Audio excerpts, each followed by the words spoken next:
లోపల 50 మంది bus Hyderabad to Ongole పోయే విహారీ ట్రావెల్స్, ప్రైవేట్ ట్రావెల్స్.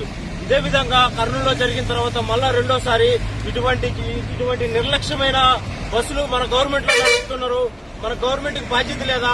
ఈ ప్రైవేట్ ట్రావెల్స్ ని ఎందుకు మనకు తీసుకొచ్చి ఇంతమంది ప్రాణాలు, ఈ రోజు ప్రాణ నష్టం లేదు కానీ ఆ రోజు ప్రాణ నష్టం జరిగిన తర్వాత కూడా ఎవరు పట్టించుకోలేదు. ఆంధ్ర తెలంగాణ ప్రజలారా మీకు పిలుపునిస్తున్నా, ఈ తెలంగాణ నుంచి ఆంధ్ర పోయే ప్రజలు, మన తెలుగు ప్రజలు ఇలాంటి దుర్ఘటనలు జరుగుతుంటే చూస్తూ ఉంటే మీకేం మనసుకి ఈ గవర్నమెంట్ కి పట్టడం లేదా? ఈ రోజు ప్రాణ నష్టం లేదు, ఆ రోజు జరిగిన కర్నూలులో జరిగిన ఎంతమంది ప్రాణ నష్టం పోయింది. మేలుకోండి, గవర్నమెంట్ ఎవరైతే అధికారంలో ఉన్నారో వాళ్ళు దీనికి ఒక చర్య తీసుకోండి. లేకపోతే చాలా ప్రాణాలు, ఈ రోజు నేను లైవ్ లో ఈ బస్సులో ఉన్న వ్యక్తిని చెప్తున్నాను, ఎంతమంది ఇట్లాంటి ప్రాణాలు పోగొట్టుకుంటారు. ఈ నిర్లక్ష్యంగా చేసే ఈ బస్సు చేసే వాళ్ళు, ఈ ప్రైవేట్ వాళ్ళు చేసే వాళ్ళు ఒకరి ప్రాణాలతోటి, ప్రజల ప్రాణాలతో